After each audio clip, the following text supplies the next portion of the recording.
Hello, welcome back. Today I'm at my parents' house, which is why yet again you get to experience another new background. This video I'm going to be talking about some of my favourite things that I've been watching and experiencing in February. Firstly, movies. I didn't really see that many new films in February, so the ones I want to talk about are actually rewatches. My sister and I decided to rewatch Hot Fuzz because we saw it on Netflix, and then coincidentally the next day was Valentine's Day, which is actually the 10th anniversary of that film. I love all Edgar Wright, Simon Pegg collaborations. They are incredibly funny and incredibly well written. For those who don't know, Hot Fuzz is about a police officer played by Simon Pegg.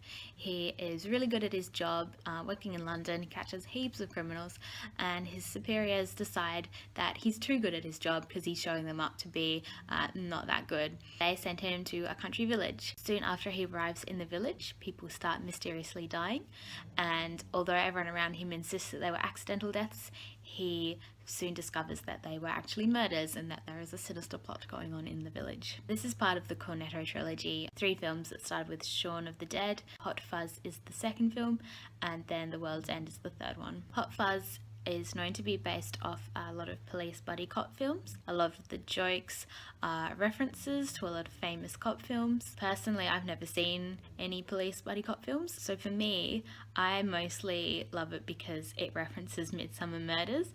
There are so many parallels between Midsummer Murders episodes and the film. It's incredibly violent, and that part of the film I don't enjoy as much because extreme violence makes me very squeamish. There's a bit where a guy is in a model village and he accidentally falls on like the model church, and the church spire goes like up through his mouth, and he's not dead, he's still alive, and he's just like stuck there with his face stuck on this pike, and it's really horrible. But apart from all the violence, I love this film. It's hilarious. All the actors are incredible. There's so many amazing British actors in this. And because it's 10 years old, there's a lot of actors that are really famous now that weren't quite as famous back then, like Olivia Colman and Rafe Spall. And I always find it really fun to see famous actors when they're a bit younger performing in these little part roles. The second film we rewatched in February was Paddington, the recent film with Hugh Bonneville and Sally Hawkins that came out a couple of years ago, I think it was. This was actually shown on TV on ABC3, and that's not a common occurrence for the ABC to show films. Paddington is one of those family films that don't often get made anymore, that both kids and adults can enjoy. And the reason I think it's so good is because it actually is directed by the same person who directed The Mighty Boosh, so it really has all those little subtle jokes and quite a lot of adult humour in it as well, hidden beneath the child-friendly story. I also absolutely love the design of this film. It really creates its own version of London, this sort of super colourful and super vibrant London that I think is really fun to watch. I think all the actors are great, and I love the bit parts in this as well. Obviously the director has got a lot of his friends from The Mighty Boosh to do little parts in it. There's a role from Alice Lowe, who's in Horrible Histories and The Mighty Boosh, and also Simon Farnaby, who is in Horrible Histories as well. I am super excited for Paddington 2 to come out this year. My sister and I will probably go see it at the cinema. On to TV favourites. Over the last couple of months, my sister and I have been watching Brooklyn Nine-Nine, and we finally finished all the series that are on Netflix. There's so much TV out at the moment that I find it really hard to choose what to watch, but Brooklyn Nine-Nine I think stands above the rest as being really definitely one to watch. It's about a group of police detectives working in the 99 district in Brooklyn. I think that's what that means. It's well known for being an incredibly diverse cast, and a lot of really important issues are discussed in the show. So it does talk about racism, it talks about homophobia, especially in the police force, and it manages to include them into the humour without taking away from the fact that the show is a comedy, but also making really important points. What I love about the show as well is that normally in a cop show it's more likely that the white middle-aged men will be the main characters, but in this show there are 2 white middle-aged men who are the most stupid characters in the show. In fact, the stupidity is just beyond belief, and it's absolutely hilarious. I also like that it's not too sentimental. I find a lot of American shows, they tend to get very sentimental and quite moralizing. Like, it's like every episode the characters have to learn a lesson about something. In this show that happens a little bit, but it's much more subtly done. And I feel like with Brooklyn Nine-Nine in the writing, it's always the humor that takes first place. Most of all, it's just so funny, so witty, the writing is so good, and the characters are just incredibly lovable characters. My second TV favourite is SSGB.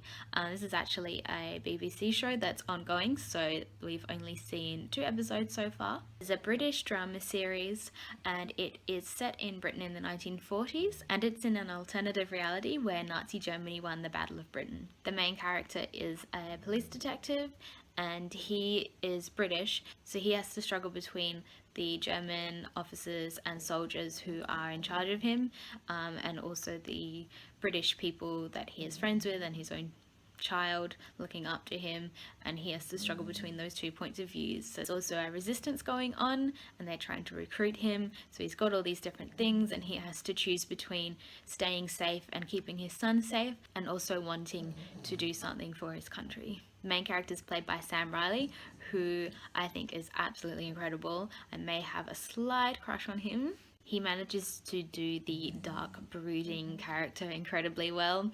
A lot of the time he doesn't actually speak, he just kind of does this look, and he manages to express exactly what the character's thinking just through that. I'm really hoping it ends well. I'm really intrigued to see where it will go, whether it will end up with the British people taking their country back from Germany, or whether it'll end with the Germans still in charge, whether there'll be another series, because it's based off a book, so I'm not sure if they're going to do the whole book in this first series or whether they'll extend it. So far it's really good and really intriguing. My final favourite I wanted to talk about was a person I saw at Perth Fringe. So over the end of January and February, Perth has its Fringe Festival.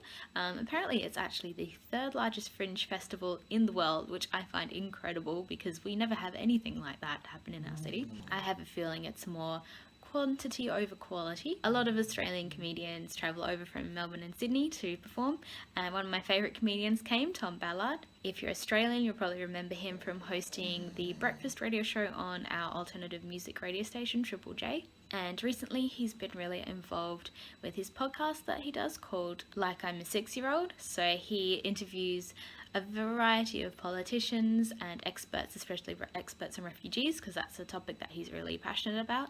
And so he asked those people to explain their particular topic to him as if he was a 6-year-old. So put it in really basic terms so that him and us as the audience can understand these really complicated issues. At Fringe, he did 2 stand-up shows. So the first one that we saw was his new show, Problematic.